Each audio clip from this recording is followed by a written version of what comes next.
And let's talk about Billie Eilish. So Billie Eilish recently spoke out. Well, she's one of the very few that has spoken out about her fellow celebs, calling them out for staying silent about ICE in the wake of Alex Pretty's murder.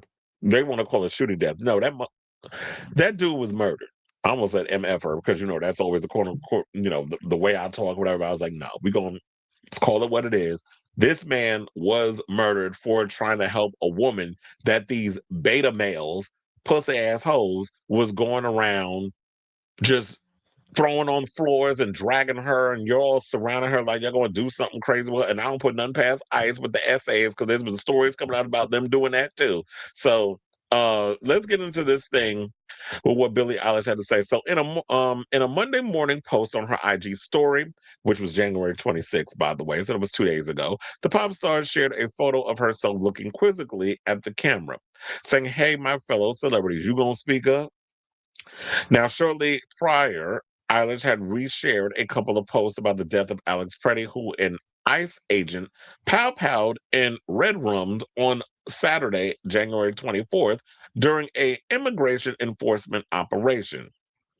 What you mean? They were terrorizing them damn people like they a bunch of damn terrorists that they are. And they're not even law enforcement. What their job is to do is to round up immigrants. You're part of me dealing with why do we have ICE going around just walking around the street like some damn stormtroopers in a Star Wars movie? Like I don't understand. I don't even have that, power. But then again, when you have the current president using them as his personal Gestapo, this is what we get. So now this current administration, or sorry, this regime, because it's not even an administration, it's a regime. Let's start changing and calling it for what it is. Has claimed that the office was acting in self-defense, which we saw also in the video, and determined we don't even need more to determine this was a damn lie. Alleging that Pretty was threatening violence with his handgun, but multiple videos taken by witnesses on the scene show that Pretty did not appear to be holding his gun. First of all, it was on his person, and he had a license to carry. He went over there to help the woman, and they saw he had a gun. The ICE agent grabbed it, and then they shot him a couple of times. I believe didn't they say about 9 times? But I'm sure, like once we hear what the autopsy report is, we'll determine how many times this young man his life was taken, or how many times he was pow-powed before his life was taken. So then they said both the videos, yeah, he was not did not appear that he was holding a gun during the confrontation, and that a federal agent had already seemingly removed it from Pretty's holster before the 37-year-old Minneapolis man was pow-powed. Now, Pretty's family said that the ICU nurse had a permit to carry a concealed handgun in Minnesota, according to the Associated Press. The 9-time Grammy winner's brother and frequent collaborator, Finneas, shared his take on the situation in a video, which Eilish reposted on her story. The saying, quote, "The conservative argument that allows school pow-powings to continue has always basically boiled down to, quote, we have to protect the Second Amendment," the visibly heated producer says in the clip. Well, I should say end quote before I said the visibly heated producer. Now, another quote: "Every argument I've seen for why Alex Pretty's unaliving was justified yesterday is like, well, he had a gun." And it's funny how all you Second Amendment people that run around love that you waving around that Second Amendment like it's a badge of honor because you only know 5 words in the whole situation: the right to bear arms.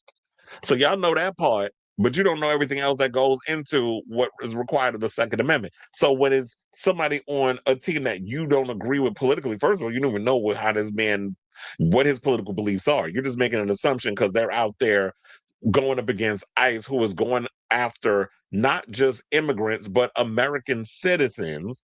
So immediately, when you go against anything that has to do with Trump or pushing back against fascism or whatever the case is, you automatically assume they're a lib. We're owning the libs. As long as we own the libs, everything is copacetic, correct? This is how they think, childishly. First of all, I shouldn't even throw it on the kids because some of these children out here got way more sense than you adults. So you don't even know how this man leans politically. He went over there because he was as according to people, he was a loving, caring human being. He worked as an ICU nurse, so he loved and cared for people. So immediately when you're seeing a woman in distress and they're going around assaulting and throwing women around like rag dolls, a real gentleman would go over there and actually help a woman in need, to offer a hand and help them out if you see a woman in peril or whatever the case is. You don't just look the other way or just hold up your phone like it's just some weapon that you could use against us. Because it's funny, these phones, yes, I'm glad that people are out here recording or whatever the case is in this situation, but it don't seem like the phones are doing anything. Or maybe it is. Maybe what the phones are doing is raising awareness. And that way it keeps people knowing what's going on. Because then again, with the phones, it gets to kill the narrative that a lot of these weak ass network corporate owned media conglomerates are out here trying to push a certain narrative that is not true. So because they're cut to these corporations, and a lot of these corporations are in bed with the presidents and whatever. Because I've heard people say, "Well, we need to get rid of Trump and get a Democrat in office and things will change." I'm like, so you think the buck gonna stop with him? I mean, at the end of the day, the corporations and the politicians, once we get corporate money out of politics, is when we'll start to see real change. Because it don't matter, red or blue, as long as they will take money from a lot of these corporate oligarchs, shit will still remain the same. Things are never going to change. So it doesn't matter. I don't think things would have gotten this bad under Kamala's administration, but trust and believe she would have been taking money from these corporate lobbyists and would have been, and they all would have been benefiting in some sort of way. I'm not saying to this extent, and ICE would have been doing all they doing. This is all on him, that current one in the White House. But I'm just saying, like corporate people, corporate money in politics is the problem. So now then, so yeah, they said, well, he had a gun, so whatever. So now that I've moved on from my whole Second Amendment thing, so Phineas goes on to say, shut the fuck up. This guy was being beaten to a pulp on the ground. He didn't draw his weapon. He had a weapon on him legally, and they still shot the F out of him. Now, both Eilish and Finneas have been vocal in their opposition to ICE's continued occupation of Minneapolis, which has now resulted in 2 civilian deaths. And also, we were hearing this thing about Pam Bondi's talking about that they want they want the numbers or whatever in regards of like the Minneapolis voting situation, the logs or whatever. Because I think what they want to do is they want to go in there, they want to look at the numbers and try to flip the Minneapolis red or whatever. I'm like, but don't you need people to actually vote for a red politician in order for it to turn red? So all of this got to do with y'all don't want the midterms to happen, so that way y'all will be held accountable for the treachery, the tomfoolery, and the horrors that you've been and the trauma that you've been causing and inflicting on everyone in this country for the past year and a month. So, Bernie said, what else? Oh, there was been 2 civilian deaths because you already know about Renee Good being unalived by Jonathan Ross, who he says was acting in self-defense when he wasn't. I already told you all this before. The reason why, like, they're hiring everybody and anybody without real background checks, hiring perverts, PDF files. Children have been SA'd under these ICE agents. You're supposed, I believe, it's supposed to get 6 months of training before you actually move on to become a full-fledged ICE agent. They're only getting 47 days, and it's because the moron in the White House wanted it 47 days because he's the 47th president.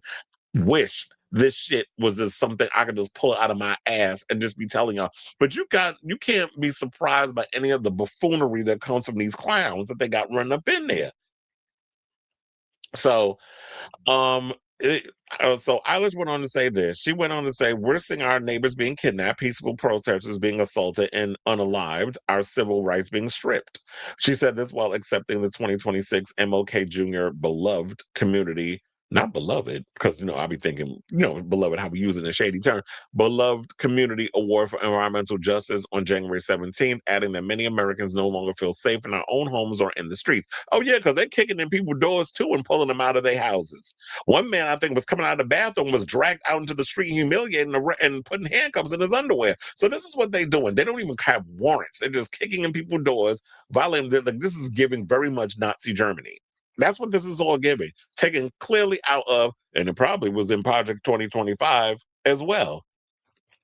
But It's clearly coming out of the Nazi fascist handbook from the 1930s. Now, one star who has joined Eilish in speaking up is another singer by the name of Olivia Rodrigo, who has posted all about the violence unfolding in Minneapolis. She did that over the weekend and said ICE's actions are unconscionable, but we are not powerless. Our actions matter. I stand with Minnesota. So she's been saying stuff. Also, Pedro Pascal posted something on his social media with the list of people who were killed in the ICE. Hold on, let me see if I still if I still have that, because I do believe I saved it. Or I might have deleted, but I don't think I deleted everything from the what I recently deleted.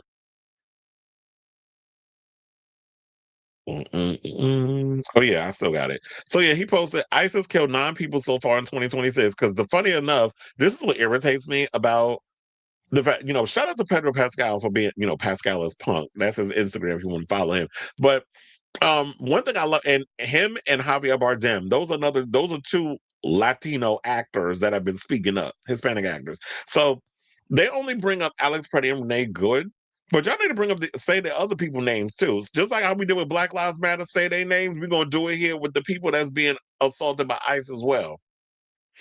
So we got Alex Preddy, Renee Good, Keith Porter, Herbert Sanchez Dominguez, Victor Manuel Diaz, Parady La.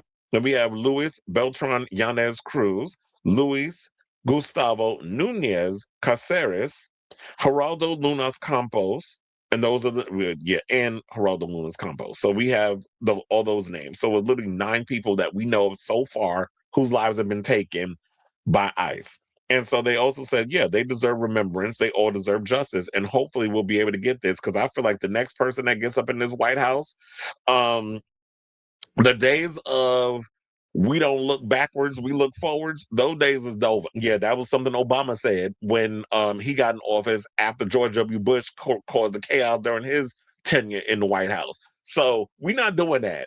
Those days is over. And I'll wait for the next Democratic administration to catch up with it, because it seemed like y'all still in denial, thinking that the old way of America still exists. Nah, sledgehammer been taken to that. That world no longer exists. So you either shit or get off the pot, or move to the side and let somebody, a progressive, come in who actually wants to be the change they want to see in the world, and not, you know, this crap that y'all out here just, acting on. Well, we don't have the what? We don't have the House, and we don't have the Senate. So we can't do nothing. You got a mouth, right? You got a social media. Fight. That's what people want to see. They want to see that there's some type of fight in you, because if you're thinking that you're just going to show up in 2020 and be like, oh, yeah, we hate Trump, and think that that's going to get y'all the White House, then y'all going to keep losing, because that's not how you're going to win it. So shout out to Billie Eilish. Shout out to Olivia Rodrigo and so many other celebrities who actually have the cojones to get up out there and speak up against the atrocities of the world. I'm not saying that everybody should be able to do it, because not everybody has the bandwidth or whatever that want to take that on and want to rock the boat and speak out. But if you have it within you to speak out on it, then that should be when you get out there and say what you need to say. Don't just do it because, oh, you being forced to do it, because then it comes across as performative and it doesn't come across as authentic. So I say all this to say, what do you guys think of this story and what Billie Eilish had to say regarding what's currently going on in this country regarding ICE? I definitely want to hear from y'all. So let me know what your thoughts are on this story in the comments down below.